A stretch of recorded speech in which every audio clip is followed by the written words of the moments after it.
നമ്മളിപ്പോൾ ഈ ഒരു കണ്ട മെസ്സേജ് സാധാരണയായിട്ട് ഒരുപാടധികം കുട്ടികൾ പറയുന്ന ഒരു കാര്യമാണ്. അവർക്ക് ഒരാഗ്രഹമുണ്ട്, ഡോക്ടർ ആവണം. എന്നാൽ ഫസ്റ്റ് അറ്റംപ്റ്റിൽ അവർക്കത് ക്രാക്ക് ചെയ്യാൻ കഴിഞ്ഞിട്ടില്ല. പിന്നെ അവരുടെ ആകെ മൊത്തമുള്ള കൺഫ്യൂഷൻ, ഈ ഒരു ഫോക്കസ് അല്ലെങ്കിൽ അവരുടെ ഒരു ആഗ്രഹം മാറുന്നില്ല. പക്ഷേ എൻ്റെ വീട്ടുകാരുടെ സമ്മർദ്ദം കൊണ്ട് ഞാൻ ഇനി മറ്റൊരു കോഴ്സിന് പോകണോ?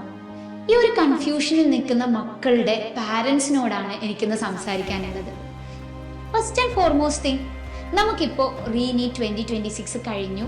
നമ്മുടെ മക്കളെല്ലാം വീട്ടിൽ സ്കോർ ചെക്ക് ചെയ്ത് യെസ് അവർ ചിലപ്പോൾ അവർ വിത്തിൻ ആ മാർജിൻ അത് കിട്ടാതെയോ അല്ലെങ്കിൽ അവർ വിചാരിച്ചൊരു സ്കോർ അറ്റൈൻ ചെയ്യാതെയോ അവർ വിചാരിച്ചൊരു കോഴ്സിലേക്ക് എത്താൻ പറ്റാതെയോ ഇരിക്കുകയായിരിക്കും.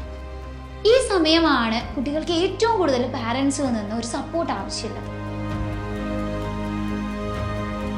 പലപ്പോഴും ഈ സമയം പാരൻസും വിത്തൗട്ട് കോൺഷ്യസ്നെസ്, ഒരിക്കലും നമ്മൾ നമ്മുടെ മക്കൾക്ക് ഒരു ബാഡായി വരണമെന്നല്ല, പക്ഷെ നമ്മുടെ ചില ആശങ്കകൾ കൊണ്ട് നമ്മൾ കുട്ടികളെ കൺഫ്യൂസ് ചെയ്യാൻ സാധ്യതയുണ്ട്. നമുക്ക് എന്താണ് നമ്മുടെ മക്കൾക്ക് വേണ്ടത്? ഒരു പ്രോപ്പറായ ബ്രൈറ്റ് ആയ ഒരു ഫ്യൂച്ചർ.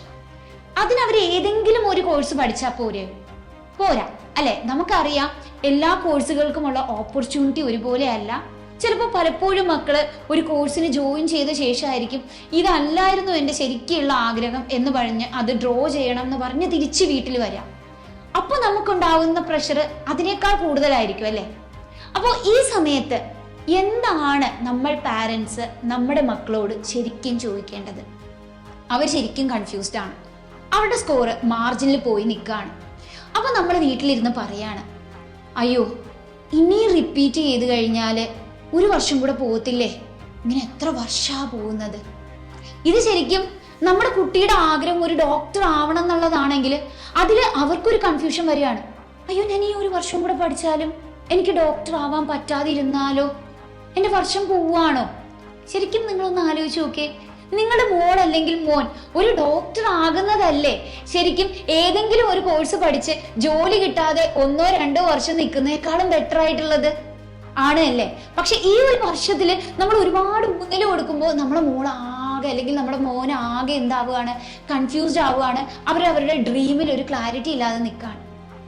രണ്ടാമത്, ഓൾറെഡി അവരെ ട്രൈ ചെയ്ത് അവർക്ക് നല്ലൊരു മാർക്ക് അറ്റൈൻ ചെയ്യാതെ നിൽക്കുന്ന ഒരു സിറ്റുവേഷനിൽ നമ്മൾ അവളെ തമാശയായിട്ടോ അല്ലെങ്കിൽ ചിലപ്പോൾ കാര്യമായിട്ടോ നമ്മൾ പറയും, കിട്ടിയില്ല അല്ലേ? അപ്പോൾ നമ്മൾ ചിലപ്പോൾ നമ്മുടെ കസിൻസ് നിൽക്കുമ്പോഴോ അല്ലെങ്കിൽ ഒരു ആൾക്കാർ നിൽക്കുമ്പോഴോ നമ്മൾ പറയാണ്, ഓ അവന് കിട്ടിയില്ല, അല്ലെങ്കിൽ അവന് തോറ്റുപോയി, അല്ലെങ്കിൽ നമ്മൾ തമാശയ്ക്ക് പറയണം, ഓ കിട്ടിയിട്ടില്ല, ഭയങ്കര പഠിത്തക്കായിരുന്നു. ഇങ്ങനെ പറയുമ്പോൾ ആക്ച്വലി അവർക്ക് എന്തായിരിക്കും അതിൽ ഫീൽ ചെയ്യുക? അവർക്കൊരു ഇൻഫീരിയോറിറ്റി കോംപ്ലക്സ് ആയിരിക്കും ഫീൽ ചെയ്യുക. ഈ ഒരു കോംപ്ലക്സിൽ തന്നെ ചിലപ്പോൾ അവരുടെ ഡ്രീമിനെ ഡ്രോപ്പ് ചെയ്തിട്ട് ഏതെങ്കിലും കോഴ്സ് പഠിക്കാമെന്നൊരു തീരുമാനം എടുക്കും. പക്ഷെ അതൊരു കറക്റ്റ് ഡിസിഷൻ ആണോ? ഒരിക്കലും അല്ല അല്ലേ? അപ്പോൾ നമ്മൾ പാരൻസിൽ നിന്ന് പലപ്പോഴും ഉണ്ടാവുന്ന ചെറിയ റിമാർക്സ് അല്ലെങ്കിൽ ചെറിയ കൺഫ്യൂഷൻസ് കുട്ടികളിൽ വലിയൊരു കൺഫ്യൂഷൻ ലീഡ് ചെയ്യാം.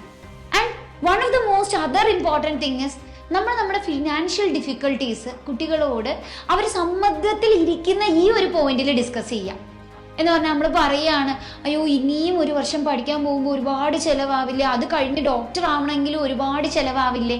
ചിലപ്പോൾ പലപ്പോഴും നമ്മുടെ പാരൻസിന് അറിഞ്ഞൂടാത്തത് ഗവൺമെൻറ് കോളേജുകളിൽ MBBS കോഴ്സിന് അല്ലെങ്കിൽ അത് അനുബന്ധമായിട്ടുള്ള മെഡിക്കൽ കോഴ്സിന് പഠിക്കാനുള്ള ഫീസ് വളരെ കുറവാണ്. പക്ഷേ ഈ കോഴ്സിന്റെ ഫീസ് ഒന്നും നമുക്കൊരു കറക്റ്റ് ധാരണയില്ലാതെ ആയിരിക്കും ചിലപ്പോൾ നമ്മൾ പറയുക, ഇനി അത് കഴിഞ്ഞാലും ഭയങ്കര ചിലവായിരിക്കും, ഈ ചിലവെല്ലാം കൂടെ എങ്ങനെ നമ്മൾ നടത്തും എന്ന് നമ്മൾ സംസാരിക്കുക. പക്ഷേ ഈ കോഴ്സിന്റെ ഫീസുകളൊക്കെ നിങ്ങൾ നോക്കുകയാണെങ്കിൽ എയിംസിലൊക്കെ ഒരു വർഷം പഠിക്കുന്നതിന് 5000 രൂപയാണ് ആകെ ചിലവ് വരിക. ആ ഒരു എമൗണ്ടിൽ നമുക്ക് മറ്റൊരു കോഴ്സും തന്നെ പഠിക്കാൻ പറ്റില്ല. അപ്പോൾ ഫീസ് ഭയങ്കര ഹൈ അല്ല. ശരിക്കും നമ്മൾ ഗവൺമെൻറ് കോഴ്സുകളിലേക്ക് അല്ലെങ്കിൽ ഗവൺമെൻറ് കോളേജുകളിലേക്ക് മെഡിസിന് പഠിക്കാൻ കയറുമ്പോൾ പക്ഷെ നമ്മുടെ ഈ ഫിനാൻഷ്യൽ ബർഡൻ പറയുമ്പോൾ നമ്മുടെ മക്കൾക്കും നമ്മൾക്കും പ്രോപ്പറായൊരു ധാരണ ഉണ്ടാവില്ല ഈ കോഴ്സിൻ്റെ കംപ്ലീഷൻ ഫീസ് എത്രയായിരിക്കും എന്ന്. അങ്ങനെയാണ് നമ്മൾ പറയുക, ഇതും കുട്ടികളിൽ ഒരുപാട് സമ്മർദ്ദം ഉണ്ടാക്കും. So this is a point where they are very very low at their mental part. അവർ ഭയങ്കരമായിട്ട് ഡിപ്രസ്ഡ് ആയിട്ടിരിക്കുന്ന സമയമാണ്. അപ്പോൾ ശരിക്കും ഒരു പാരന്റ് ഈ സമയത്ത് ഒരു കൺഫ്യൂസ്ഡ് ആയ കുട്ടിയോട് സംസാരിക്കാനുള്ളത്, മോനോ മോളോ നമ്മൾ വിളിച്ചിരുത്തി അവരോട് ചോദിക്കണം, ശരിക്കും നിങ്ങൾക്ക് എന്താവണം എന്നാണ് ആഗ്രഹം? നമ്മുടെ മോനോട് ചോദിക്കുക, നിനക്ക് ശരിക്കും ഒരു ഡോക്ടർ ആവണം എന്ന് ആഗ്രഹം ഉണ്ടോ? നിനക്ക് ഈ കോഴ്സിനാണോ ജോയിൻ ചെയ്യാനുള്ളത്? ഏത് കോളേജിലാണ് പഠിക്കാൻ നിനക്ക് ആഗ്രഹമുള്ളത്? ഇത് ചോദിച്ച് അവര് അതിൽ കറക്റ്റായിട്ട് ഫോക്കസ്ഡ് ആയിട്ട് അവർ പറയാണ്, എനിക്ക് ഈ കോളേജിൽ പഠിക്കണം, ഈ കോഴ്സ് എനിക്ക് ഡോക്ടർ ആവണം എന്ന് തന്നെയാണ് ആഗ്രഹമുള്ളതെന്ന് പറയുകയാണെന്ന് ഇരിക്കട്ടെ. അപ്പോൾ അവരോട് ചോദിക്കാം, കഴിഞ്ഞ എക്സാമിന് നിനക്ക് മാർക്ക് കുറഞ്ഞു, ഇപ്രാവശ്യം ഇംപ്രൂവ് ചെയ്താൽ പഠിച്ചാൽ അത് മെച്ചപ്പെടാൻ സാധ്യതയുണ്ടോ എന്ന് നമുക്ക് ചോദിക്കാം. യെസ്, അവർക്ക് തന്നെ ഒരു കോൺഫിഡൻസ് ഉണ്ട്. കഴിഞ്ഞ പ്രാവശ്യം എനിക്ക് ഇങ്ങനെയുള്ള ഫോളുകൾ ഉണ്ടായിട്ടുണ്ട്, ഇപ്രാവശ്യം ഇതെല്ലാം തിരുത്തി കഴിഞ്ഞാൽ എനിക്ക് ബെറ്റർ ആവാൻ സാധ്യതയുണ്ട്. Then you simply support them. നമ്മൾ ഇതിന് നിങ്ങളുടെ കൂടെ പഠിച്ച സൈലത്തിലെ ഇത്ര കുട്ടികൾക്ക് ഇത്രയും സ്കോർ കിട്ടിയല്ലോ, നിനക്കല്ലേ കിട്ടാത്തത് എന്ന് പറയേണ്ട ആവശ്യമില്ല. ചിലപ്പോൾ അവരും നമ്മുടെ കുട്ടിയിൽ നിന്ന് സാഹചര്യം ഡിഫറെൻ്റ് ആയിരിക്കും, അവരുടെ ഒരു നോളജ് ലെവൽ ഡിഫറെൻ്റ് ആയിരിക്കും, അവർ ആ എക്സാമിന് പോയിട്ടുള്ള അവസ്ഥ ഡിഫറെൻ്റ് ആയിരിക്കും. And that all will result in the result part.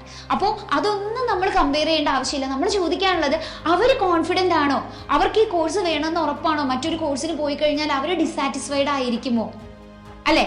And the next thing is, അവർക്ക് ഈ ഒരു കോഴ്സിൽ പോവാനായിട്ട് ഇനി നിങ്ങൾക്ക് എന്ത് ഫോള് വന്നു അതിനെ നിങ്ങൾക്ക് ഈ സമയം കൊണ്ട് കറക്റ്റ് ചെയ്യാൻ പറ്റുമോ? ഇത്ര മാത്രം ചോദിച്ച് നമുക്ക് അവരെ ഒന്ന് സപ്പോർട്ട് ചെയ്യാം. Because every dream matter. നമുക്കറിയാം, നീറ്റ് എന്ന് പറയുന്ന ഒരു എൻട്രൻസ് എക്സാമിന് നമുക്ക് ചാൻസസിൻ്റെ ഒരു കാര്യമേ ഇല്ല. നമുക്ക് എത്ര പ്രാവശ്യം വേണമെങ്കിലും ഈ എക്സാമിന് ട്രൈ ചെയ്യാം. And what they get out of it ആണ് അതിനേക്കാൾ ഇമ്പോർട്ടൻറ്റ്. അവരുടെ ഡ്രീം ജോബിലേക്കായിരിക്കും അവൾ റീച്ച് ചെയ്യുക, അല്ലേ? നമ്മൾ ആഗ്രഹിക്കുന്ന ഒരു ഡോക്ടർ ആവുക എന്ന് പറയുന്ന ആ ഒരു ഡെസിഗ്നേഷനിലേക്കാണ് അവർ റീച്ച് ചെയ്യുക. ചിലപ്പോൾ ഒരു 5 വർഷം കഴിഞ്ഞ് നിങ്ങൾ അവരെ കാണുമ്പോൾ അവരൊരു ഡോക്ടറാണ്. അത് നമ്മൾ പാരൻസിന് തന്നെയായിരിക്കും ഏറ്റവും കൂടുതൽ അഭിമാനം ഉണ്ടാക്കുക. ആൻഡ് അവരുടെ ഡ്രീമിനെ സപ്പോർട്ട് ചെയ്യുന്നതാണ് ഏറ്റവും ഇമ്പോർട്ടൻ്റ് ആയിട്ടുള്ള കാര്യം. ഇപ്പോൾ നമുക്ക് അവരുടെ ഡ്രീമിനെ സപ്പോർട്ട് ചെയ്യാം, അവരുടെ കൂടെ തന്നെ നിൽക്കാം. Because if you support, they will actually achieve there dream. So try doing it.